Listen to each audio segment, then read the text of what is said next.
They have changed the face of air travel by making flying cheaper and easier. But could Europe's fastest growing airline be flying into trouble with its low-cost practices?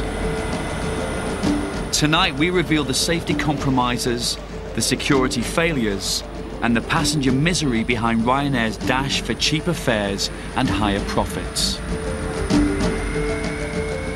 Last year, for over 5.5 months, dispatchers secretly filmed inside the Irish no-frills airline. Everything philosophy here. Passengers don't matter. As long as they pay money, they buy a ticket, and then Ryanair doesn't care. Staff asleep on duty. Oh, I thought you were going to hit your head then. Dirty planes. Oh, that looks really disgusting. But look, you can see like bits in it as well. And cabin crew claiming they were told to fake references. They can get sacked for this, and me too, I think. Ryanair is famous for offering cheap tickets but flying with no frills. But it is controversial. Last month, the journal Flight International called for a safety audit of such low-cost methods. Meet Charlie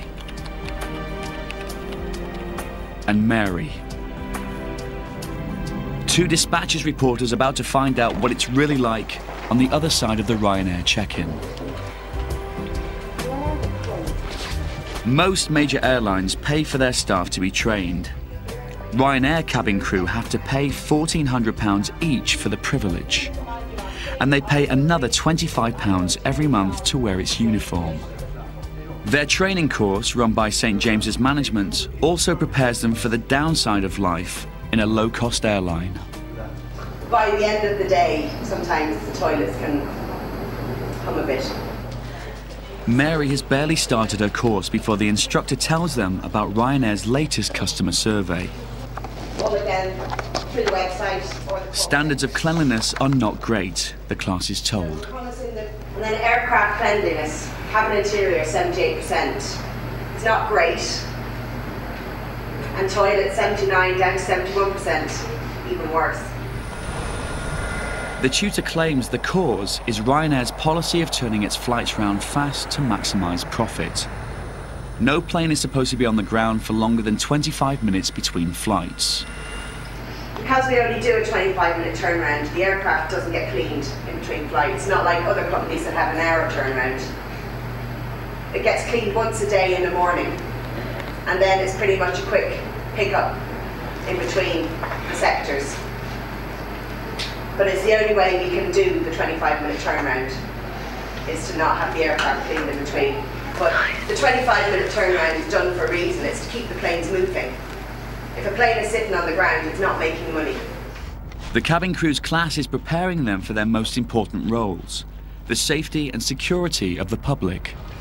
Next to the door. Charlie's being taught to look out for able-bodied passengers who'll be able to help in emergencies. These able-bodied passengers are going to help you open the door, or they might have to open the door if you die on impact. What happens next raises questions about the quality of the Ryanair training.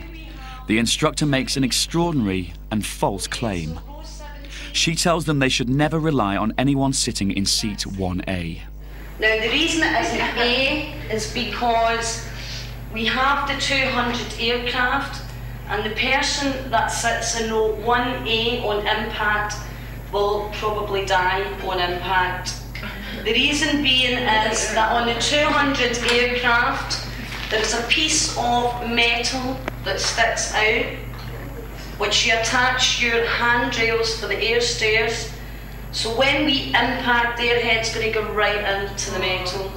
So we don't ask them, but obviously don't start telling passengers, oh, don't sit there, don't sit there if I was you, you're going to die. Right? Both Ryanair and Boeing told us there was no truth in this. Ryanair said it was a ludicrous suggestion, but the company did not explain why its cabin crew were being taught in this way. The airline said that it took the last of its Boeing 737-200 planes out of service at Christmas. On hearing the command, you must take up your brace position and continually shout, brace, brace to the passengers. How can I shout brace, brace? Loudly. Loud, really loud. How? Brace! Brace! The training covers sales, customer relations, and safety and security procedures, and it lasts for 5 weeks. But our girls spend little of their time on aircraft. Mary finds everything is geared towards passing a written test. You know, when people are asking questions like, oh, well, what should we do in this situation? She just responds by saying, well, don't worry about that. That's not in the exam. Just learn this for the exam. You need to know this off by half the exam, so just learn this. Which isn't really good in practice, because if you're just learning to do certain things and not learning the reason why you have to do certain things, then when it comes to actually being up there in the air, I mean, how well are you really going to perform? In 2002, fire broke out in the engine of a Ryanair plane, and the passengers had to be evacuated. 2 of the cabin crew were not able to open their doors without help. Then 6 passengers were allowed to exit into the danger area. Air accident investigators said that cabin crew training should be reviewed in light of this incident. Some of the Ryanair cabin crew told our reporters they had spent little time on planes during training. What was it like when you did your practical? We got on the plane and we literally practiced the safety demo. Had to sit in the cockpit, open the captain's window, and that is all we did. It took us about 2 hours, and we had to get off the plane and we never did it. And these recruits, who are coming to the end of their course, are beginning to ask what they paid their £1,400 for. Yeah, but you'd think that we'd be able to practice on planes. We do. It's over there. They were not. This what we said on the last course, and there was 35 of us, and then they had 41 grand or whatever it was out of us. Yeah, so 98 grand they've got out of these 70 people. Right. So you think that they would take one of them aircrafts out of service? For the morning, for the day, or for the morning, yeah. Are other airlines the same, or do other airlines you can practice? Other airlines have got simulators and stuff like that.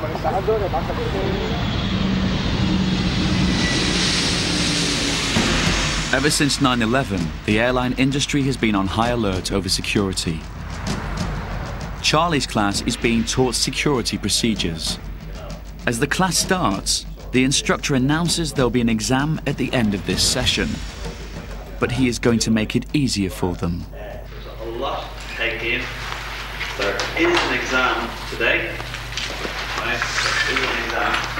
And I don't have to worry too much about it, because when I tell you this is important, right, make sure you take note and write it down.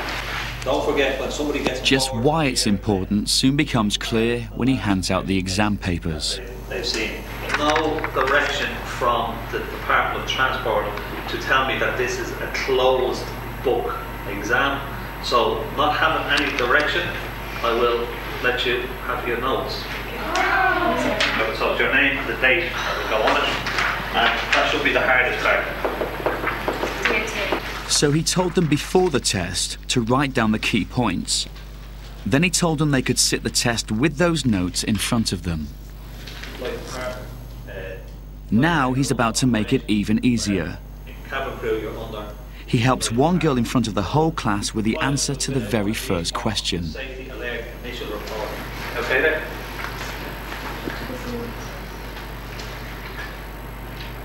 In the UK, it's known as the Department for Transport. In Ireland, it's known as Department of Transport. Mary sits her security exam 2 months later in September, when the UK is on high alert after the London bombings. Is the exam any tougher now? The exam has been, it's a legal requirement that we have to do it for the Department of Transport. They did not give me direction if it was a closed book exam or an open book exam, right? So with having no direction that it's a closed book exam, oh, I see a lot of smiles. Right. What does that mean? A closed book exam means that you can't look at your notes. An open book exam means you can look at your notes. This is Chris Yates. He's an aviation security expert. We took some of our evidence to show him. This is not effective security training. To put somebody through an exam of this nature, but actually give them the answers to the questions that they're being asked, well, I rest my case. Ryanair deny that the security exam is open book and say that the pass mark is set very high. The Irish Department of Transport told us that they would expect that trainee cabin crew would not have access to course material during the test. St James's management, who run the course, said that the training fully complied with Ryanair and European requirements. It's graduation day and a celebration for the dozens of new cabin crew. Our girls step forward to collect their wings. Within days, they'll start working on the planes. Hello. Thank you. If you sit anywhere before the last 3 rows. The airline doesn't know they are reporters, although we've had their backgrounds checked. But then Ryanair doesn't really know the background of many of their classmates either. In part 2, our reporters film the daily security risks which affect Britain's fastest growing airline.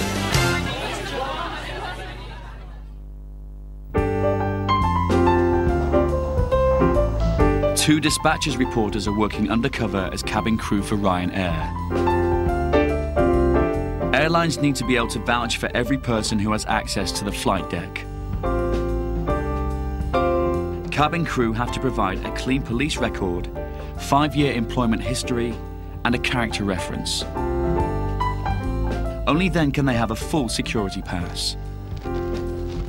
But we found that Ryanair has been letting many of its Stansted cabin crew work for long periods on temporary security passes, which require no background checks.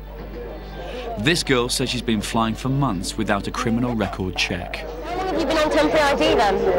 3 months. So when you went to Dublin, when you're in Liverpool, Dublin, and here, you've been on temporary ID the whole time. They've allowed you to change bases and still be on temporary ID. Have you got all your references to you? So you haven't had your criminal record check back? Some of the other cabin crew are also worried that things aren't right with their passes. How do they know you're not criminal? That is quite strange. I could, plotting something, do you know what I mean? People using temporary passes should always be accompanied by staff with full security clearance. But this cabin steward says this is routinely ignored. You're meant to be with your escort all the time, people just walk around without an escort and without getting your bag signed. He says he was questioned by airport security about flying on his temporary pass, but a Ryanair colleague covered up for him. And they started saying to her, has he been flying with you today? Where's he been? And she's like, oh no, he's just been in the crew all day, he's been training. And I was like, why did you say that? And she's like, because I have to have my pass otherwise. And I was like, why did we get told this? The Ryanair crew room at Stansted. Our reporter found blank security passes lying around here on several days. This one was picked up by Charlie. Anyone, who can get into the crew room could take them and fill them out if they wanted to. If you were up to no good and you wanted to, you could take one of these passes, you could put them in the hands of the wrong people. Quite easily, because they're just sat there open on a desk. This girl reveals an even greater security breach. She's having problems getting clearance because she has gaps in her education and employment history. Hello. No haircut. But she says a company supervisor has suggested she gets a colleague to write a fake reference for her. 2 weeks ago I said I'm going home, so when I go home I can ask my friends to do it. She said no, it's too late to find somebody in the crew room. Yeah, she asked me, and apparently I'm not the only one.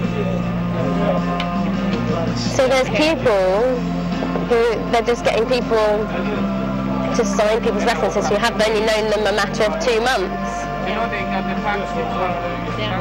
I know it's not the way it should be, but yeah. They can get sacked for this, and me too, I think. But she knows me for 2 years. Like she was coming to Sicily on holiday, and we met there.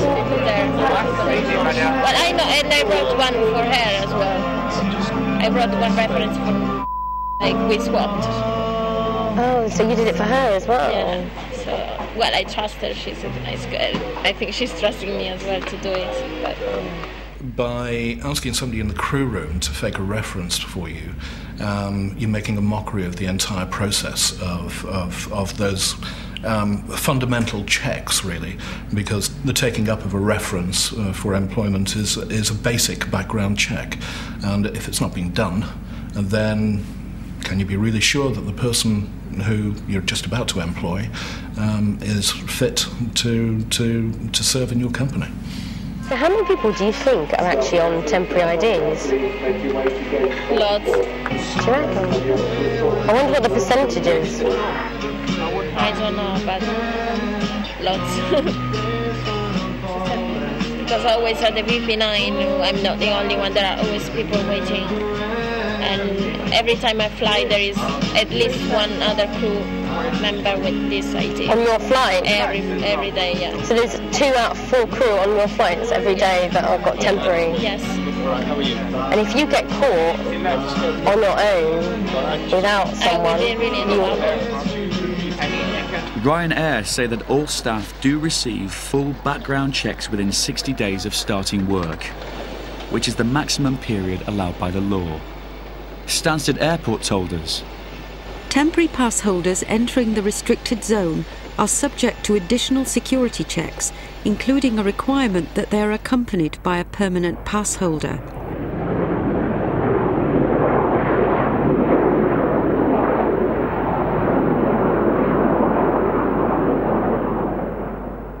Our reporters found that Ryanair couldn't always vouch for its passengers either. The international travel rules are clear. No one should get onto a flight without showing a valid passport at the gate. Our reporters saw Ryanair breaking this rule when crews were under pressure to turn flights around fast.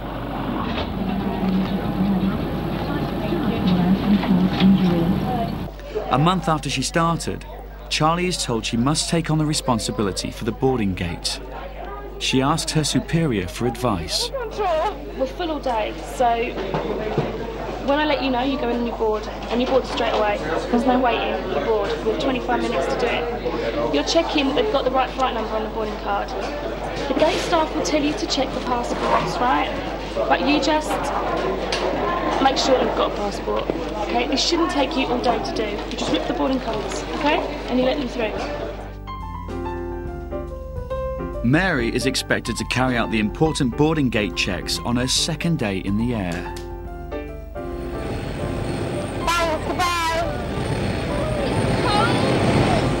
A few days later, Mary lands at Gothenburg Airport in Sweden and heads to the boarding gate. Good afternoon, ladies and gentlemen. Ryanair are pleased to announce the departure of flight FR967 to London Stansted. She finds that the ground staff at the airport are letting people through without checking their identities. Do you not check the passports? No. Okay. There are rules on ensuring that the person who's getting on a plane is the person who should be getting on that plane. In other words, that the name in the passport matches the name on the boarding card, and the picture in the passport matches the person standing in front of the gate staff. So do you not have tickets, proper boarding cards here? Yeah, we only have these. You only have these? And you don't check people's passports when they come through here? So anyone could get through here, couldn't they? They have to show this when they go to the security control. So if they don't have it, they can't come in. Yes, but someone out there could hand that to someone else, couldn't they? Yeah.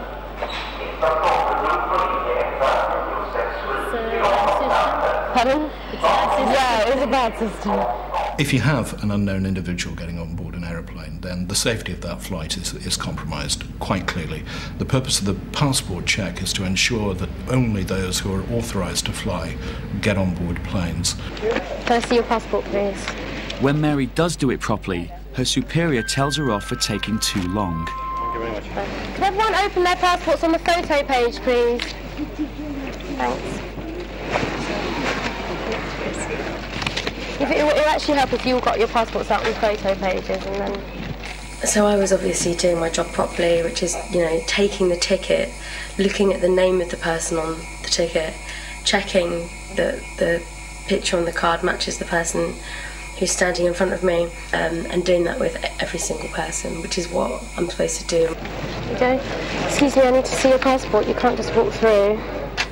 I made us late, and the number one told me off. When I got on to the aircraft, he was like, you know, the captain's been asking why we're going to be late, and he goes, now he's probably going to write a report, and he'll say it's due to boarding, so you're going to get into trouble. Yeah, I'm just doing my job properly, and surely it's more important that you spend the extra few minutes and make sure that everyone's got the right ID, and you're not putting the other passengers at risk or the aircraft at risk, because safety is supposed to be the number one thing.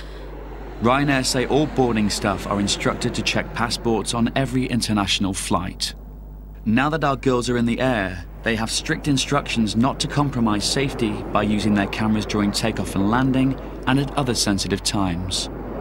They find that Ryanair's demand that planes should be in and out in 25 minutes puts great pressure on staff.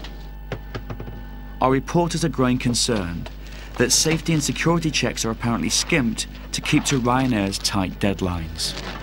Right, the passengers are here. She just said.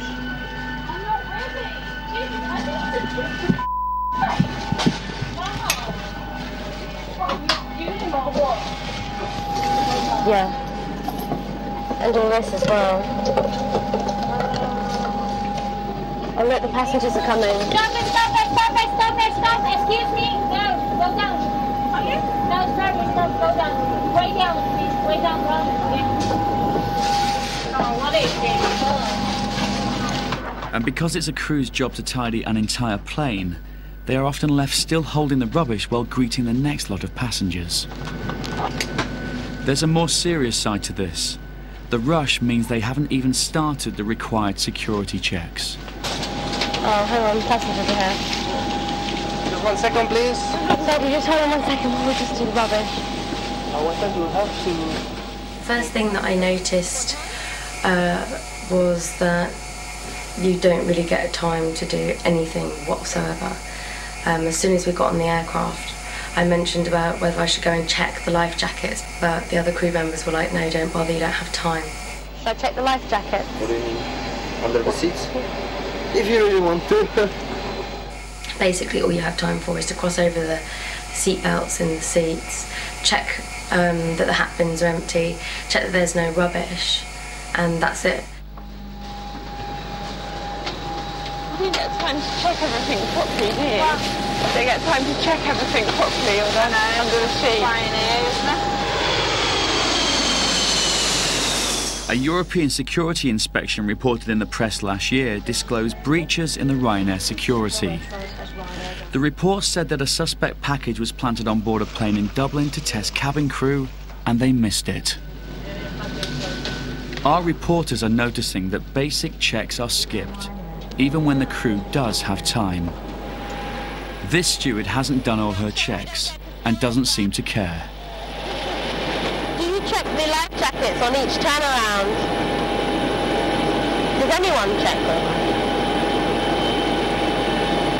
You could say, if you pay only 1/10 for ticket, don't expect that you have life jacket underneath your seat.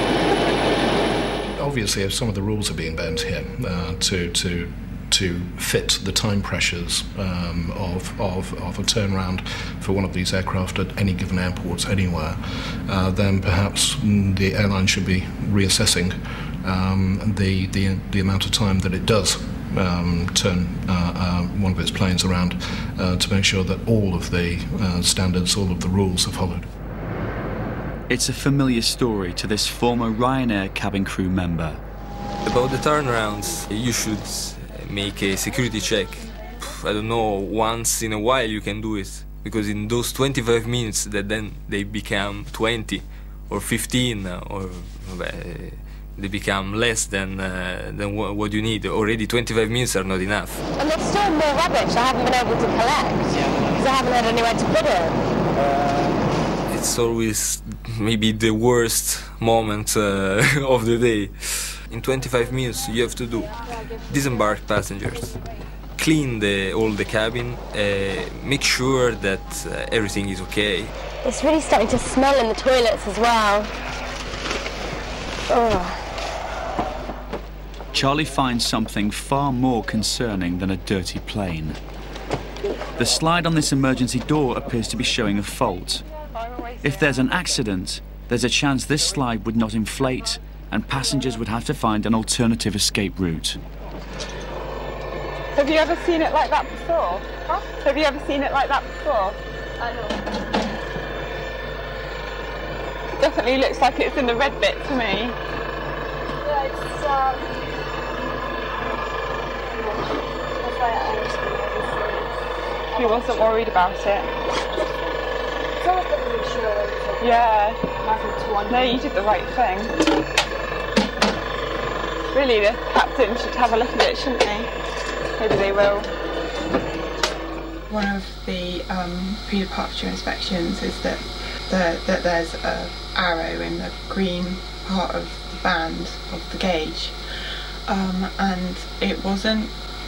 And the number 3 did report it to the number 1, but I don't think the number 1 did. He said he was going to tell the captain. I don't know if he did or not, but no one else came to check it after that, and we just flew off. So you don't know whether one of these aircraft is going to be involved in an emergency. Let's say that aircraft had run down a runway, blew a tyre, the undercarriage caught fire, and you had to evacuate it on the runway in a hurry, and you open the doors and the slide doesn't inflate because it's under pressure. That's a safety violation. Ryanair say they have no record of a fault with the slide on this day, and they are satisfied there was no problem with the plane. I'll take that. Rubbish. A child has been sick on this plane. Mary reports it to her supervisor. What's the story of the training one? Well, she left a bag there. And it leaked? And it's leaked. That's not fair. I know. The 25-minute turnaround means there is no time to clean it up. Instead, he says, he'll try to disguise the smell. But somebody left a little, like, tester or aftershave you can actually smell. I know, it smells nice. Does it? Yeah. I don't really like it. Why, are you going to put that on there? Aye. Want to disguise the smell of sick? It's better than smelling it, man. Do you know what I mean? Oh, that looks really disgusting. But look, you can see like bits in it as well. As long as it doesn't smell. Should we maybe just like block off that row? I mean, how many have we got? There's no way I would sit on a seat in a flight, no matter how much I paid for my flight, when it absolutely stank of sick and there's a big puddle of sick right by the, on the floor, and you can see it. And then when the next passengers did actually come on, there were some children that are in that row and they're all holding their noses going, oh, it smells of sick. And the number 1 was laughing, not the number 1, the number 3 was at the back saying to me, oh my God, look, sort of laughing about it. And I just thought, that's disgusting. Ryanair say they have no record of any vomit on the plane. Ryanair's determined drive for success has sometimes landed it in trouble with regulators and even the courts. They have been criticised for charging £18 to use a wheelchair, ejecting 9 blind passengers from a plane, and when the millionth passenger tried to claim her prize of free flights, they said they would see her in court. Another court last year fined Ryanair £24,000 for misleading customers about the cost of some of its flights.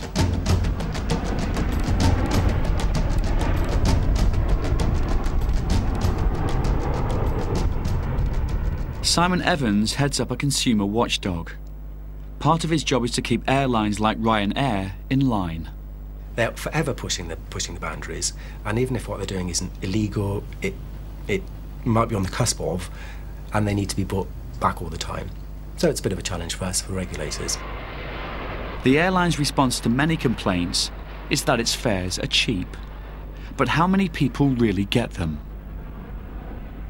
Andrew Lobenberg works for an international bank analysing airline performances. he studied Ryanair's business model and marketing strategies. In terms of the free seats that Ryanair go on about, their free seat sales, the indications we've been given by the company is that something like 25% of passengers travel on these free seats. However, it's important to remember that when you buy, if that's the right word, a free seat, you do have to pay a credit card booking fee. You have to pay the airport charge, you have to pay the wheelchair and insurance charge, and most likely you'll be coming back as well, and you very well may not be able to get a free seat coming back. Ryanair predict a profit of £200 million for last year. And this year it says that 40 million passengers will choose to fly on its planes. Its success relies upon getting the most out of its planes and its staff. But our evidence suggests that the staff are sometimes being pushed to the limit.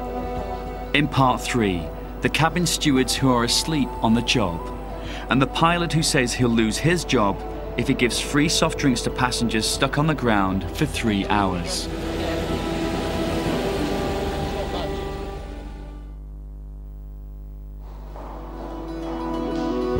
Our undercover reporters are hearing complaints from Ryanair staff about hours and pay on a daily basis.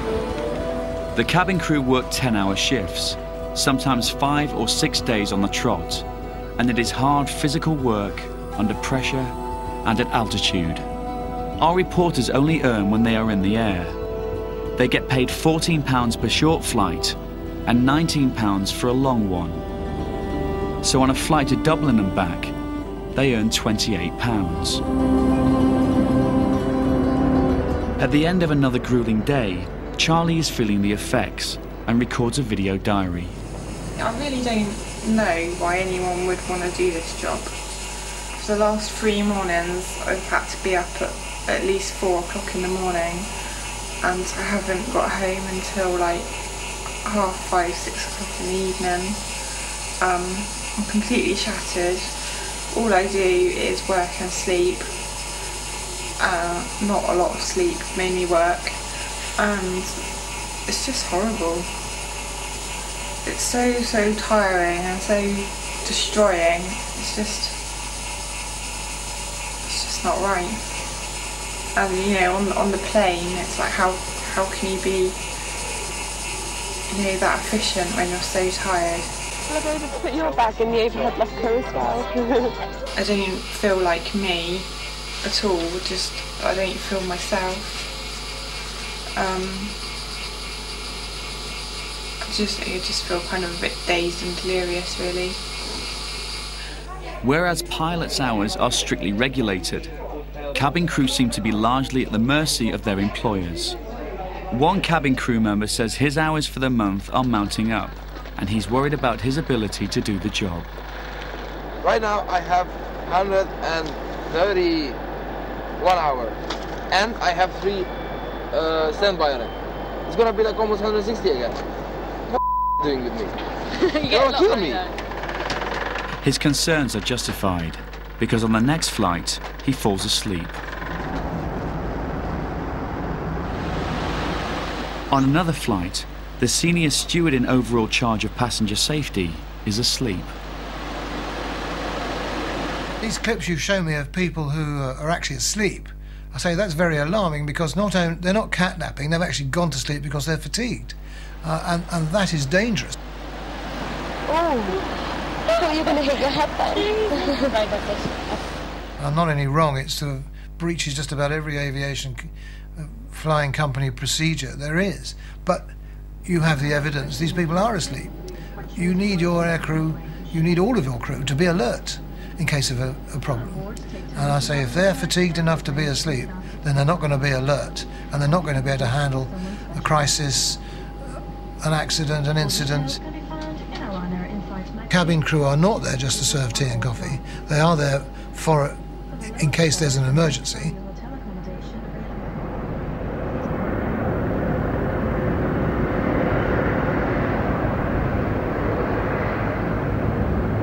During a rare, quiet moment, Mary seizes the opportunity to chat to a co-pilot about his working conditions. When are we, so how many hours then do you do a month? Me? Oh, it's 9.9. And is that like the right amount? Maximum to 100. So they take us right up to the limit. Oh, do they? They simply don't have enough pilots at Ryanair. Really? Yeah, they're selling all these tickets, all these airplanes, all these routes, but not enough pilots to fly the airplanes. So, as a consequence, we're all doing as much as we can. We're only supposed to do about 70 a month because we're limited by 100 hours over 28 days and 900 hours in a year. Oh, right, yeah. If you do 100 hours in a month, you can only do 900. And then you get, so at the moment I've got February and March and quite a lot of January off, just cannot work. If I carry on flying at the rate at which I'm flying at the moment. Does anyone ever come in even though they're not available? Well, the company can be quite, the company can be quite naughty that they'll take you up to 897 hours, so there's 3 left, which means in an absolute dire emergency they can use you. The cabin crew must do loads and loads of hours because there's loads of days when they're doing like, 10, 11 hours a day. Yeah, and because you're doing airport standbys and stuff as well, you're actually coming into work more often than we do. It's criminal what you guys have to do. A common criticism of Ryanair is its failure to assist passengers when things go wrong. Some passengers have found themselves abandoned at far-flung airports with no way of getting home. Simon Evans is familiar with such complaints about low-cost airlines. Another area where the model impacts on passengers when things go wrong particularly is another way of keeping the costs down and being able to deliver low fares to some of their passengers is to fly to remote airports or airports that are not the main airport serving a main city. They do that because the costs are lower. But one of the problems with those airports is that there can be no backup at all when things go wrong. It's approaching midnight and we're in Spain. The captain has found a dent in the body of the aircraft that needs checking before he can fly. Unfortunately for the passengers, they are already taking their seats. We are about to find out what really goes on behind the scenes in a delay at Ryanair. Because there's like little babies out there. Yes, there are. That are, screaming, they need feeding and stuff. Do you know what I mean? The mum's only got enough food for a couple of hours and... Can we do a service? Well, that's what people are asking for drinks and stuff. They would. They want something free out of Ryanair, but hey, dream on. Yeah. Unless you want to pay for them out of your own pocket. To midnight. Yeah. These passengers have been on this aircraft, what, 2.5 hours? You can't expect them to then fly home. You paid nothing for your ticket, so you get nothing. Yeah. That's the we only pay about 60 quid. You pay nothing. Return ticket. We take you there. But hey, you paid nothing, so we don't take you there. So only lost €5. Others will have paid rather more for their flight than the advertised fare and may think they're entitled to a different level of service. But setting aside the moral and common decency arguments, there's actually a regulation in place now which requires airlines to behave differently in these circumstances. The crew are feeling tired. The senior steward says he's exhausted. There is a discussion about whether they should postpone the flight until the morning, but the captain says it's more than his job's worth. So, do you think that if you said, right, I don't want to fly this aircraft, my crew are tired, we're tired, the flight deck is tired, then you'd get in trouble for doing that? No. Probably fired, definitely demoted. Probably fired? Even though you're the captain? Almost probably. Do you not have any rights? I thought you were like head honcho. No, yes, that's the theory. No, they'll fire you. They did it to a guy on Saturday in Dublin. Saturday just gone? Yeah. They demoted him. He refused to do 2 extra sectors. He said he was too tired. And they demoted him on the spot. What, from a captain to a first? Yeah. Does that mean a deduction in pay? Just a lot. Yeah? That's safety as well. You want to fall asleep. And this guy has been in the company 10 years. Serious? But could you not say... Because was he out of hours, or was he just being like... No, it would have been legal, but what he was saying is, I don't feel able. and they demoted him. The pilot in question appealed against the demotion, but was told it would stand. Ryanair says it does not accept that it was a bona fide claim of fatigue. And now a number of pilots have written to the Irish Aviation Authority expressing concern over their power to make important decisions. Do you want to camera on your phone? No. Meanwhile, our captain has now learned that he can't fly to Stansted and will have to divert. But he has no intention of telling the passengers for now. So we're going back about 2 in the morning? Yeah, at Luton. At Luton? Yes, Stansted is shut. Stansted What? shuts at midnight. So how are you going to get us back to Stansted? Taxi. What, all of us? It'll be cosy. But we've had a practice now. You haven't told him you've got that. I'm not bothered about that. Would passengers be able to get any compensation because they'd say that they've been delayed and this is out of their control? Again, Ryanair. You missed the point with Ryanair, haven't you? Even in that 5 weeks, you never picked up on Ryanair. Take everything, give nothing. They would only delay a flight due to a technical reason on safety grounds, and if a delay is for safety, they don't pay compensation. So, a little clause. Well, they're out of it. And let's face it, if you want to get money out of them, you're going to have to sue them, which is going to cost you a fortune. Yeah. The passengers have been sending complaints forward to the captain, and now an angry spokesman comes to the cockpit to argue their case.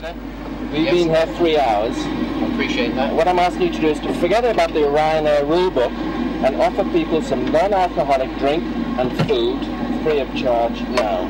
They can have water from the galley if that's available. The none won't do that. But we cannot open bars. It's not within I'm not talking about alcoholic drink. No, I'm talking about juice. I'm talking about Coke. Yeah, but they're locked in the bars. The bars are sealed. We do not. It's not my decision. It's not Ryanair's decision. We cannot open bars on the ground. I have been on planes that have been delayed before that have offered drinks on the ground because we have been delayed over a certain period of time. I appreciate that, but I cannot do that. That's it. Whose rule is that? Well, it's because of the way Ryanair load their bars. You load your bars with alcoholic and non-alcoholic. Yes. Yeah, you can't change that. No, well, they're loaded. That's not my decision. That's the way the company operates. Whose authority do you need to change that? Well, it's basically customs and excise. All I'm saying is I cannot do it. If I do that, I won't have a job tomorrow, and I'm not going to do it. And that's what it comes down to.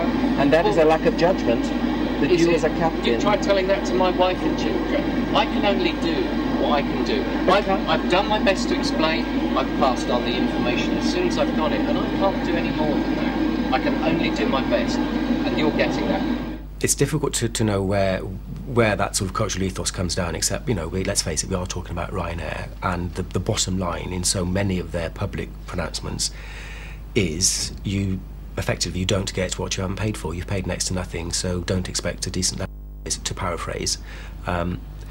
And that does seem to be coming through, what we're seeing, certainly from some of the remarks from the cockpit. How long would you keep us here without a drink? If you wish to offload yourself, then that's up to you. No. Would you answer the question? I'm going to. I'm just saying, if you wish to offload yourself, you can. But all I can do is pass on the information, and until I get released to take this aeroplane, then we sit here. Now, you will keep us here for 3, 4, 5 hours without offering anybody a drink. But that's all I can do. I'm afraid you shouldn't be captain of this aircraft. Finally, they take off. Happily, Stansted is able to open a runway. Ryanair say that the pilot didn't serve drinks because of customs rules and because he had to be ready to depart quickly. Our reporter spent 5.5 months inside Ryanair. They found questionable training methods. So it's your name and the date that will go on it, and that should be the hardest part. They found compromises in the vetting of staff to work in security-sensitive areas. They can get sacked for this, and me too, I think. They found that shortcuts were being taken with passport regulations. The gate staff will tell you to check the passports, right? But you just make sure you've got a passport. And time pressure on cabin crew interfering with safety checks. Should I check the life jacket? What do you mean? Under the seats? If you really want to. And ignoring basic cleanliness. Oh, that looks really disgusting. But look, you can see like bits in it as well.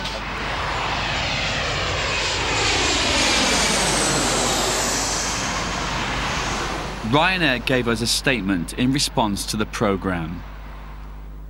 Ryanair is Europe's largest international airline and operates to the highest European safety standards with an unblemished 20-year safety record.